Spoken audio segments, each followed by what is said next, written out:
Hello అండి, welcome back to గాయష్ vlogs. చాలా days అయిపోయింది నార్మల్ నీడిల్తో బ్లౌజెస్ అనేవి ఎలా వర్క్ చేసుకోవాలో చూపించి. నార్మల్ నీడిల్తో తక్కువ కాస్ట్తో సెల్ఫ్గా వర్క్ చేసుకోవాలి అనుకునే వాళ్ళకి ఈ వీడియో అయితే చాలా యూస్ఫుల్ అవుతుంది. అలానే వర్క్ కూడా చాలా సింపుల్గా సూపర్ ఎలిగెంట్ లుక్తో అయితే ఉంటుంది.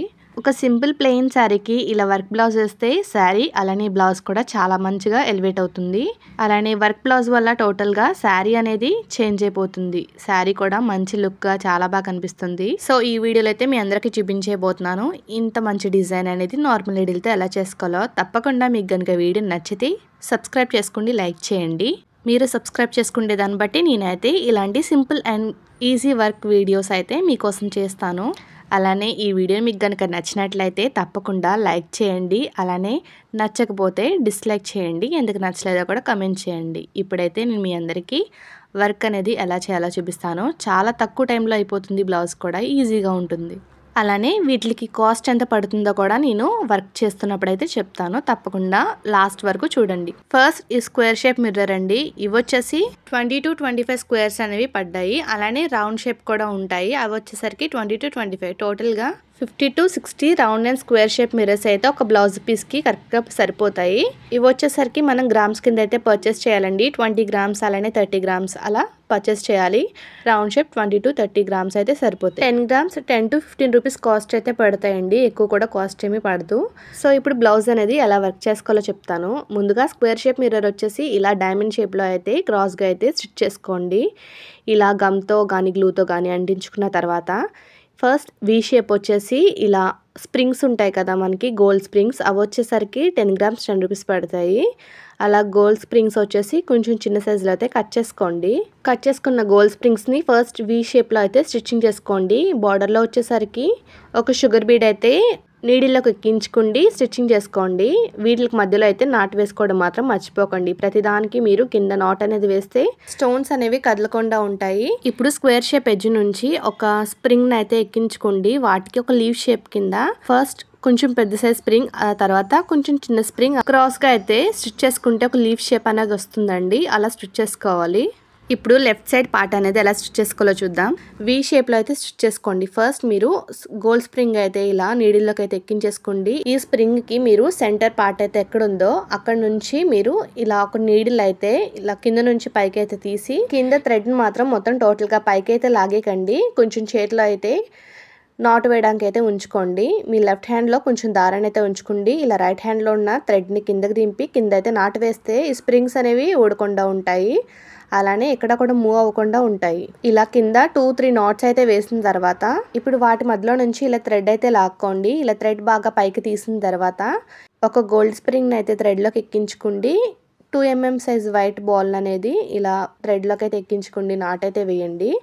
ఇప్పుడు థ్రెడ్ మొత్తం కిందకి లాగిన తర్వాత కొంచెం థ్రెడ్ని లెఫ్ట్ హ్యాండ్తో ఉంచుకోండి. రైట్ హ్యాండ్తో కిందకి మళ్ళీ నీడిల్ అనేది దించి 2-3 knots అనేది వేస్తే ఎక్కడ కూడా స్ప్రింగ్స్ అలానే బాల్స్ అనేవి ఊడకుండా ఉంటాయి. సో ఇప్పుడు ఫస్ట్ పార్ట్ పైన పార్ట్ అయితే అయిపోయింది. ఇప్పుడు మధ్యలో పార్ట్ వచ్చేసరికి ఇప్పుడు 2 mm size lavender colour sugar beads ఉంటాయండి. అవైతే నీడిల్లోకి అయితే ఎక్కించుకోండి. ఆ తర్వాత వైట్ కట్ బీట్స్ 2 అయితే ఎక్కించుకోండి. అవి కూడా ఎక్కించుకున్న తర్వాత ఒక 4-5 లావెండర్ కలర్స్ షుగర్ బీట్స్ అనేవి కూడా ఎక్కించుకోండి. ఇప్పుడు లాస్ట్ షుగర్ బీడ్లో నుంచి థ్రెడ్స్ అనేది బయటకు తీసి మరో 2-3 లావెండర్ కలర్ షుగర్ బీట్స్ అనేవి ఎక్కించుకోండి. 7 to 8 lavender colours sugar beads అనేవి ఎక్కించుకున్న తర్వాత మళ్ళీ 2 కట్ బీట్స్ అనేవి ఎక్కించుకోండి. ఫైనల్గా వచ్చేసి లావెండర్ కలర్ షుగర్ బీట్స్తో ఎండ్ చేయండి. ఇలా నేను చూపించినట్లుగా స్టిచ్చింగ్ అయితే చేసుకోండి. వచ్చేసరికి 2 వైట్ కట్ బీట్స్, ఇప్పుడు ఫైనల్గా లావెండర్ కలర్ షుగర్ బీట్స్. ఇలా ఒక యూ షేప్ అయితే వస్తుంది కదా. ఇలా అన్నిటిని ఎక్కించుకున్న తర్వాత వీటిని కదలకుండా ఇప్పుడు 2-3 బీట్స్కి ఒకసారి నాట్ అయితే వేస్తే అసలు మీకు ఊడకుండా బీట్స్ అనేవి ఉంటాయి.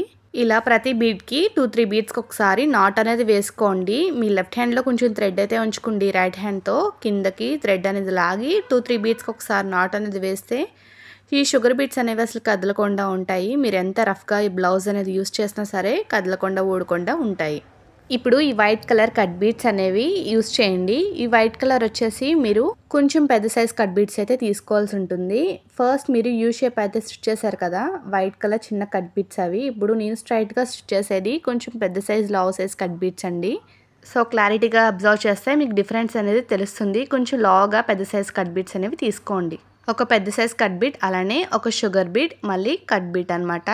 ఇలా స్టిచ్ చేసుకున్న తర్వాత ఇప్పుడు వీటికి క్రాస్గా అయితే నేను చూపించినట్టుగా వైట్ కలర్ కట్ బీట్స్ అనేది స్టిచ్ చేసుకోండి. ఫైనల్గా 2mm వైట్ బాల్ అనేది స్టిచ్ చేసుకోండి. దాని పక్కన మళ్ళీ క్రాస్గా వచ్చేసి 3 గోల్డ్ కలర్ కట్ బీట్స్, అలానే ఫైనల్గా లావెండర్ కలర్ షుగర్ బీట్తో అయితే ఎండ్ చేయండి.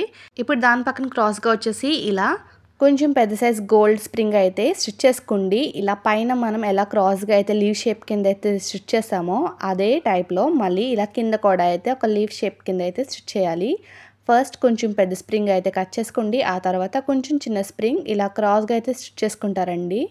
మీరు ఎక్కడైతే ఎడ్జింగ్ అనేది స్టార్ట్ చేస్తున్నారో అక్కడ నుంచి వేరే ఒక గోల్డ్ స్ప్రింగ్ అనేది స్టార్ట్ చేయండి. ఇలా నేను చూపించినట్లుగా ఒక కొంచెం లీవ్ షేప్ కింద అయితే వస్తుంటుంది. అలా లీవ్ షేప్ కింద అయితే స్టిచ్ చేసుకోండి. ఇలా లీవ్ షేప్ కింద స్టిచ్ చేసిన తర్వాత ఎడ్జ్లో వచ్చేసరికి ఒక 3mm వైట్ బాల్ అనేది స్టిచ్ చేయండి. నేను చూపించడం మర్చిపోయాను. లాస్ట్లో ఎడ్జ్గా అయితే 3mm వైట్ బాల్ అనేది స్టిచ్ చేసుకోండి. మీకు బ్లౌజ్లో క్లారిటీగా అయితే తెలుస్తుంటుంది. సో బ్లౌజ్ అనేది ఒకసారి స్క్రీన్ షాట్ అయితే తీసుకోండి. దాని ప్రకారంగా అయితే స్టిచ్ చేసుకోండి. సో అప్పుడు మీకు ఎటువంటి కన్ఫ్యూజన్ కూడా లేకుండా ఉంటుంది. ఇలా 3 సైడ్స్ కూడా మనకి లీవ్స్ అనేవి వస్తాయి. సో మనకి పైన లెఫ్ట్ సైడ్ మాత్రమే ఒక వి షేప్ వచ్చి మధ్యలో ఇలా గోల్డ్ స్ప్రింగ్ వచ్చి ఆ తర్వాత వైట్ కలర్ 3mm బాల్ అనేది స్టిచ్ చేసుకోవాలి. సో ఇక్కడ ఫస్ట్ ఫ్లవర్ అనేది చూసారు కదా. ఇప్పుడు సెకండ్ అనేది ఎలా చేసుకోవాలి చూపిస్తాను. ఫస్ట్ మీరు ఇలా రౌండ్ కలర్ మిర్రర్ స్టోన్ అనేది గమ్తో అయితే అంటించేసుకోండి. ఆ తర్వాత ఇలా 3 లావెండర్ కలర్ షుగర్ బీట్స్ అయితే స్టిచ్ చేసుకోండి. ఇలా 2 సార్లు అయితే స్టిచ్ చేసుకోవాలి. సో ఈ టైప్లోనే మీరు 4 సైడ్స్ కూడా స్టిచ్ చేసుకోండి. నేను మీకు అయితే ఎలా చూపించానో మార్కింగ్ అనేది ఆ 4 సైడ్స్ కూడా అలా స్టిచ్ చేసేసుకోండి. ఇలా 4 సైడ్స్ కూడా స్టిచ్ చేసుకున్న తర్వాత ఇలా మార్కింగ్ అయితే చేసుకోండి. మీకు బాగా ఈజీగా ఉంటుంది. ఇలా పైన అయితే మార్కింగ్ చేసుకున్నారు కదా. వైట్ కలర్ కొంచెం లావ్ సైజ్ కట్ బిట్ అని చెప్పాను కదండి. ఇక్కడ డైమండ్ షేప్ కింద స్క్వేర్ షేప్ కింద మీరు ఎలాగైతే వైట్ కలర్ కొంచెం లావ్ సైజ్ కట్ బిట్ అనేది స్టిచ్ చేసుకున్నారో సో అదే సైజులో ఉన్న కట్ బీట్ ఇలా ఫస్ట్ ఒక వి షేప్ కింద అయితే వచ్చి దాని మధ్యలో నుంచి మరొక కట్ బీట్ అయితే ఇలా స్టిచ్ చేసుకోండి. మీకు ఎలాగైతే చూపిస్తున్నానో అలా 4 సైడ్స్ కూడా స్టిచ్చింగ్ అయితే చేసుకోండి. ఫస్ట్ కట్ బీట్ అయితే స్టిచ్ చేసుకోండి. వాటిపైన లావెండర్ కలర్ షుగర్ బీట్ అయితే 4 సైడ్స్ కూడా ఇలా స్టిచ్చింగ్ అయితే చేసుకోండి. ఫస్ట్ మీరు ఏదైనా పెన్సిల్తో కానీ వైట్ పెన్సిల్తో కానీ లేదంటే ఏదైనా చాక్తో కానీ ఇలా మార్కింగ్ చేసుకుంటే మీకు కన్ఫ్యూజన్ లేకుండా అలానే డిజైన్ కూడా చేంజ్ అవ్వకుండా ఉంటుంది. లేదంటే ఒక సైడ్ అనేది ఎక్కువ వచ్చి మరో సైడ్ అనేది తక్కువ వస్తుంది. సో మీరు కరెక్ట్గా ఇలాగా రావాలి అంటే ఫస్ట్ మీరు మార్కింగ్ అయితే చేసుకోండి. ఇప్పుడు ఇలా 4 సైడ్స్ మధ్యలో గ్యాప్ ఉంది కదా, వాటి మధ్యలో ఇలా స్ప్రింగ్ని అయితే ఎక్కించుకోండి. మరొకసారి స్ప్రింగ్ని అయితే డౌన్ చేయండి. యూ షేప్ అయితే వస్తుంది.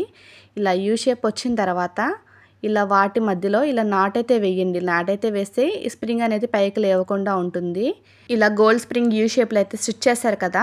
ఇప్పుడు లాస్ట్లో ఎడ్జ్లో నుంచి మళ్ళీ ఒక గోల్డ్ స్ప్రింగ్ అయితే పైకి తీసి లావెండర్ కలర్ షుగర్ బీడ్ అయితే ఎడ్జ్లో అయితే వేయండి. ఇలా ఎడ్జ్లో వేయడం వల్ల లుక్ కూడా బాగుంటుంది. ఇప్పుడు దీన్ని కూడా మీరు కదలకుండా గోల్డ్ స్ప్రింగ్కి అలానే లావెండర్ కలర్ షుగర్ బీడ్కి నాటైతే ఇలా వేయండి. నేను చూపిస్తున్నట్లుగా ఇలా నాటు వేసుకోవడం వల్ల స్ప్రింగ్స్ అనేవి ఊడకుండా కదలకుండా ఉంటాయి. సో చూసారు కదా, ఇంతేనండి, చాలా సింపుల్గా అయిపోతుంది.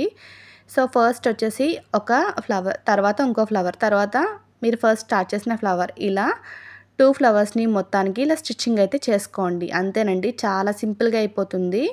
అలానే చాలా చాలా ఈజీగా అయిపోతుంది. ఈ యొక్క బ్లౌజే ఒక 4-5 డేస్లో చాలా ఫాస్ట్గా అయిపోతుంది. అలానే కాస్ట్ కూడా చాలా తక్కువ పడుతుంది సెల్ఫ్గా వర్క్ చేసుకోవడం వల్ల. సో నెక్ మోడల్ వచ్చేసరికి ఏమీ లేదండి, నార్మల్గా ఒక ఫ్లవర్ వేసి మరొక ఫ్లవర్ అయితే వేసి అలా కంటిన్యూ చేయడమే. ఈ హ్యాండ్ వచ్చేసరికి సో మీరు అబ్జర్వ్ చేసినట్లయితే కొంచెం క్రాస్గా ఒక స్టెప్స్ కింద అయితే ఉంటాయి. ఇలా క్రాస్గా అయితే స్టిచ్ చేసుకోవడం వల్ల హ్యాండ్ కూడా చాలా లుక్ బాగుంటుందండి. సో మీరు అబ్జర్వ్ చేసినట్లయితే లైన్స్ కూడా చాలా డిఫరెంట్గా ఉంటాయండి. ఒక లైన్ వచ్చేసి పెద్దగా ఉండి ఒక లైన్ చిన్నగా ఉంటుంది. సో మీకు అర్థం అవడం కోసం నేనైతే ఇలా చాక్తో మార్కింగ్ అయితే చేస్తున్నాను. సో ఫస్ట్ ఇలా స్క్వేర్ షేప్ మిర్రర్ వచ్చేసరికి లైన్ అనేది పెద్దగా ఉండాలి. అలానే ఇలా రౌండ్ షేప్ మిర్రర్ వచ్చేసరికి లైన్ అనేది చిన్నగా ఉండాలి. ఇలా ఫ్లవర్స్ అనేవి కొంచెం క్రాస్గా అయితే రావాలన్నమాట. ఫస్ట్ ఫ్లవర్ అనేది పైకి ఉండాలి, తర్వాత ఫ్లవర్ కిందకి, అలానే థర్డ్ ఫ్లవర్ వచ్చేసరికి మరింత కిందకి. ఇలా ఒక స్టెప్స్ కింద అయితే ఉంటే బ్లౌజ్ యూజ్ చేసినప్పుడు కూడా హ్యాండ్ అనేది మంచిగా లుక్ అనేది బాగుంటుంది. సో మీకు అర్థం అవడం కోసం నేనైతే డ్రా చేసి చూపిస్తున్నాను. ఇలా స్క్వేర్ షేప్లో ఉన్నదైతే లైన్ అనేది పెద్దగా స్టిచ్ చేసుకోండి బీడ్స్ అనేవి. అలానే ఇలా రౌండ్ షేప్ వచ్చేసరికి చిన్నగా అనమాట. సో చూస్తున్నారు కదా, ఈజీగా అయితే అర్థమవుతుందని అనుకుంటున్నాను. సో ఇప్పుడు ఇది ఎలా స్టిచ్ చేసుకోవాలో చూపిస్తాను. ఇప్పుడు ఈ 2 ఫ్లవర్స్ మధ్యలో ఉన్న డిజైన్ అయితే ఎలా చేసుకోవాలో చూపిస్తాను. ఇది చాలా సింపుల్ అండి, ఓన్లీ కట్ బీడ్స్ తోటే. ఇలా కట్ బీడ్స్ గోల్డ్వి కొంచెం పెద్ద సైజ్ అయితే తీసుకోండి. ఇలా చిన్న లావెండర్ కలర్ చమ్కీస్ అయితే తీసుకోండి, వాటి మధ్యలోకి అనమాట. వి షేప్లో అయితే స్టిచ్ చేసుకోండి. ఫస్ట్ ఒక వి షేప్ అయితే స్టిచ్ చేసుకోండి. ఎక్కడైతే కట్ బీట్ అనేది ఎండ్ అవుతుందో అక్కడ నుంచి మరో కట్ బీట్ అయితే స్టిచ్ చేసుకోవడమే. ఇలా ఒక వి షేప్స్ కింద అయితే స్టిచ్ చేసుకోవడమే అనమాట. చాలా ఈజీగా అయిపోతుంది. ఇది కూడా టోటల్గా కింద వరకు కాకుండా ఇలా మిడిల్ వరకే స్టిచ్ చేసుకోండి. టోటల్గా ఒక 8 అయితే పడతాయండి. కౌంట్ చేసుకుంటే అయితే ఇలా స్టిచ్చింగ్ అయితే చేసుకోండి. ఇప్పుడు వాటి మధ్యలో గ్యాప్ వచ్చేసరికి ఇలా రౌండ్ కలర్ చెమ్కీస్ అయితే ఉంటాయి, లావెండర్ కలర్ చెమ్కీస్ అనేవి స్టిచ్ చేసుకోండి. కొంచెం చిన్న సైజ్ చెమ్కీస్ అయితే బాగుంటాయి, పెద్దవి కాకుండా ఇలా చిన్నగా ఉండే చెమ్కీస్ అయితే స్టిచ్ చేసుకోండి. ఇలా 2 ఫ్లవర్స్ మధ్యలో ఈ గ్యాప్ని అయితే ఫిల్ చేసుకోండి. ఇప్పుడు వాటి పక్కన ఇలా లాంగ్ లైన్ అనేది ఏమీ లేదు, నార్మల్గా కొంచెం లావ్ సైజ్ చిన్న కట్ బీట్స్ అనేవి చూపించాను కదండి వైట్వి, అవి స్టిచ్ చేసుకోవడమే. ఫస్ట్ వచ్చేసరికి వైట్ కట్ బీడ్, ఆ తర్వాత lavender colour sugar bead, white cut bead, lavender colour sugar beads, అంతేనండి. చాలా నార్మల్గా అయితే ఉంటుంది, అందుకే మీకు టోటల్ లైన్ అనేది చేసుకోవడం చూపించట్లేదు. ఇలా స్టిచ్ చేసుకోవడమే. కాకపోతే వీటి మధ్యలో అయితే మీరు ప్రతిదానికి 2-3 బీడ్స్కి ఒకసారి నాట్ అయితే వేస్తే ఇవి కదలకుండా ఊడకుండా ఉంటాయి. లాస్ట్ షుగర్ బీడ్లో నుంచి మళ్ళీ థ్రెడ్ అనేది పైకి లాగి ఇలా స్టిచ్చింగ్ చేసుకోవడమే. ఇప్పుడు వీటి మధ్యన నేను హ్యాండ్కి అయితే ఇలా అక్కడక్కడ ఇలా వైట్ కలర్ బీడ్స్ అయితే కుట్టుకున్నాను. ఇలా కుట్టుకోవడం వల్ల చాలా బాగా కనిపిస్తుంది బ్లౌజ్ కూడా. సో ఇది వచ్చేసరికి నేను బ్లౌజ్ అంతా స్టిచ్చింగ్ చేసుకున్నాకైతే చేసుకుంటున్నానండి. హ్యాండ్కి అయితే ముందే చేసేసాను. సో ఇలా బ్యాక్ పార్ట్ వచ్చేసరికి నేను లాస్ట్లో అయితే చేశాను. సో ఇలా మొత్తం చేసుకోవడం వల్ల లుక్ అనేది బాగుంటుందని ఫస్ట్ వచ్చేసరికి 3mm బాల్, అలానే లావెండర్ కలర్ షుగర్ బీడ్ అండి. ఇలా స్టిచ్ చేసుకోవడమే, ఒక డ్రాప్ షేప్ అనమాట. ఇలా చేసుకోవడం వల్ల బ్లౌజ్ అంతా చాలా మంచిగా కనిపిస్తుంటుంది. సో ఇలా హ్యాండ్స్కి కానీ అలానే బ్యాక్ పార్ట్ నెక్ కూడా చేసుకోండి. టోటల్గా మొత్తం చేసుకోవడం లేదండి, మీరు అక్కడక్కడ చేసుకుంటుంటే సరిపోతుంది. థ్రెడ్ని సింగిల్ టైమే లాక్కోకుండా 2-3 టైమ్స్ అనేది ఇలా హోల్లో నుంచి అయితే దారాన్ని కిందకి తీసి కింద వచ్చేసరికి 2-3 టైమ్స్ నాట్ అనేది వేయండి. అప్పుడు మీకు బీడ్ అనేది కదలకుండా ఉంటుంది.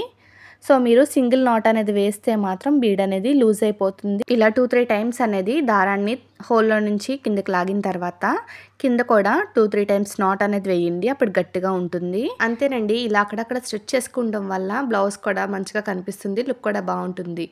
చూసారు కదా, చాలా సింపుల్గా అయిపోతుంది వర్క్ అనేది. మీకు 1 వీక్ లోపే కూడా బ్లౌజ్ వర్క్ అనేది కంప్లీట్ అయిపోతుంది. ఇలా అక్కడక్కడ వేసుకోవడం వల్ల చాలా మంచి లుక్ ఉంటుంది. కాకపోతే మీరు లోపల లైనింగ్ కాకుండా ఇలా నార్మల్గా బ్లౌజ్ పీస్ తీసుకున్నప్పుడే వేసుకుంటే ఇలా బయటికి థ్రెడ్స్ అనేవి కనిపించకుండా ఉంటాయి. సో నేను వచ్చేసరికి హ్యాండ్కి ముందే వేసుకున్నాను. సో ఇలా బ్యాక్ పార్ట్కి వచ్చేసరికి బ్లౌజ్ స్టిచ్ చేసుకున్న తర్వాత అయితే వేసుకున్నాను అనమాట. చూసారు కదా, ఇంతేనండి, చాలా సింపుల్గా అయిపోతుంది బ్లౌజ్ కూడా. ఇలా నేను నెక్ పార్ట్కి వచ్చేసరికి స్టిచ్చింగ్ చేసుకున్న తర్వాత అయితే వేసుకున్నానండి. ఇలా స్టిచ్చింగ్ చేసుకోవడం వల్ల ఇలా పైన థ్రెడ్స్ అనేవి కనిపిస్తాయి. బోట్ నెక్ మెజర్మెంట్స్ అనేవి డిఫరెంట్గా ఉంటాయి కాబట్టి మళ్ళీ కటింగ్లోకి వెళ్ళిపోతే ప్రాబ్లం అవుతుంది అనేసి నేను ముందైతే ఇలా స్టిచ్చింగ్ అయితే చేసుకోలేదు వర్క్ అనేది. ఆఫ్టర్ వర్క్ అనేది స్టిచ్చింగ్ అయిపోయిన తర్వాత వర్క్ అనేది చేసుకున్నాను, నెక్ పార్ట్ వరకే. సో ఇలా కింద వచ్చేసరికి ముందే అయితే చేసేసుకున్నాను. సో చూసారు కదా, ఫ్రంట్ వచ్చేసరికి ఇలా నార్మల్గా కూడా సింపుల్గా వస్తుంది. తప్పకుండా ఈ బ్లౌజ్ రిలేటెడ్ వీడియో అనేది మీకు నచ్చింది అయితే తప్పకుండా సబ్స్క్రైబ్ చేసుకోండి, లైక్ అయితే చేయండి, అలానే కమెంట్ చేయండి ఎలా అనిపించిందని. ఇన్కేస్ మీకు కనుక నచ్చితే గ్రీన్ హార్ట్ అయితే పోస్ట్ చేసి కమెంట్ బాక్స్లో ఈ బ్లౌజ్ రిలేటెడ్ వీడియోని మరింతమందికి షేర్ చేయండి. అలానే నచ్చితే కమెంట్ బాక్స్లో గ్రీన్ హార్ట్ పోస్ట్ చేయడం మాత్రం మర్చిపోకండి. చాలా తక్కువ కాస్ట్తో ఈజీగా అలానే చాలా ఫాస్ట్గా ఈ వర్క్ అనేది అయిపోతుంది. అలానే సెల్ఫ్గా వర్క్ చేసుకోవాలి అనుకునే వాళ్ళకు కూడా చాలా తక్కువ టైంలో అలానే చాలా తక్కువ కాస్ట్తో అయిపోతుంది. ఐ హోప్ ఈ వీడియో మీ అందరికీ నచ్చిందని అనుకుంటున్నాను.